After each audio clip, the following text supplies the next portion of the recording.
బ్రేకింగ్లో చూస్తున్నాం. నల్గొండ జిల్లా రాయపురంలో కలకలం రేగింది. 2 స్కూల్ బస్సులు దగ్ధమయ్యాయి. సెయింట్ యాన్స్ స్కూల్ ఆవరణలో పార్క్ చేసి ఉంచిన బస్సుల్లో మంటలు చెలరేగాయి. ఫైర్ సిబ్బంది మంటలు ఆర్పివేశారు. సెయింట్ యాన్స్ స్కూల్ యాజమాన్యం ఫిర్యాదుతో పోలీసులు కేసు నమోదు చేసి దర్యాప్తు చేస్తున్నారు. సీసీ కెమెరాలను పరిశీలిస్తున్నారు.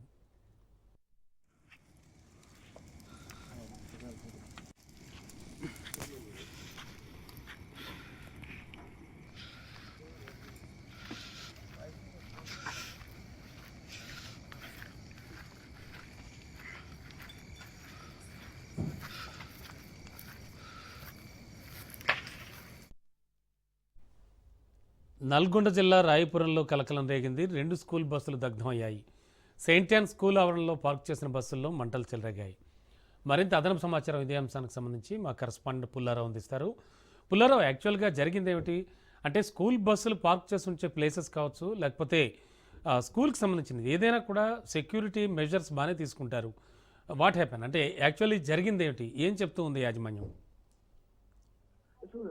స్కూల్ ఆవరణలో ఉంచినటువంటి 2 బస్సులు దగ్ధమైనటువంటి ఘటన మాత్రం నల్గొండ జిల్లాలో కలకలం రేపుతుందని చెప్పవచ్చు.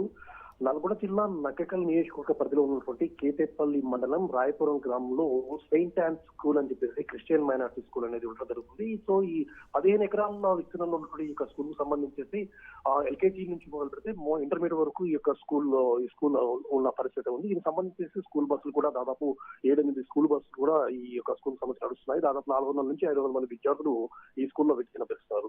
అయితే నిన్న కూడా ఇదే అంటే ఈ స్కూల్ సంబంధించి రాత్రి అయిపోయిన తర్వాత ఎక్కడ సిబ్బంది అక్కడికి వెళ్ళిపోయిన తర్వాత ఈ స్కూల్ సంబంధించి యాజమాన్యం అంటే మిషనరీ స్కూల్ కాబట్టి అందరూ కూడా ఆ యొక్క స్కూల్ ఆవరణ స్కూల్ సంబంధించిన బిల్డింగ్స్ లోనే నిలుస్తున్న పరిస్థితి ఉంది.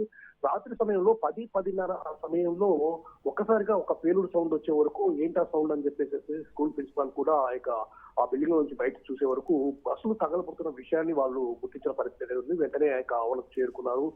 స్థానికంగా ఉన్నటువంటి కేతపల్లి పోలీసులకు కూడా సమాచారం అందించారు. సో పోలీసులు కూడా కంట్రోల్ స్థలం చేరుకున్న తర్వాత ఫైర్ సిబ్బందికి సమాచారం అందిస్తూ వెంటనే ఫైర్ సిబ్బంది చేరుకొని తగలబడుతున్నటువంటి బస్సులను సంబంధించి మంటలార్పే ప్రయత్నం అయితే చేశారు. అప్పటికే బస్సులు అనేవి పూర్తి స్థాయిలో మంటల్లో చిక్కున్న పరిస్థితి ఉంది. అయితే ఆ స్కూల్ ఆ యొక్క 2 బస్సుల పక్కనే మరో బస్సు కూడా ఉన్న పరిస్థితి అయితే ఉంది. ఎప్పుడైతే స్కూల్ యాజమాన్యం అదే ఆ ప్రిన్సిపాల్ ఈ విషయాన్ని మొత్తం చూసేసి చాలా మందికి సమాచారం అందించడము, అదేవిధంగా దానికి సంబంధించి స్కూల్ బస్సుకు సంబంధించిన డ్రైవర్ కూడా పర్సన్ వచ్చేసి ఆ తగలబడి పోతున్నటువంటి బస్సులు పక్కన ఇంకో బస్సు ఉంటే ఆ బస్సులు శాఖగా పక్కకు తీసుకెళ్లిన పరిస్థితి ఉంది. మొత్తంగా మిగతా 2-3 బస్సులు కూడా బయట ఉన్నాయి. అంటే ఈ స్కూల్ బస్సులు దగ్ధమైన స్కూల్ బస్సులు మొత్తం కూడా స్కూల్ ఆవరణలోనే ఉండడం జరిగింది. మొత్తంగా స్కూల్ చుట్టూ కూడా ప్రహరీ ఉండటం, అదేవిధంగా సీసీ కెమెరాలు మొత్తం కూడా అమర్చిపెట్టి ఉన్న పరిస్థితి ఉంది.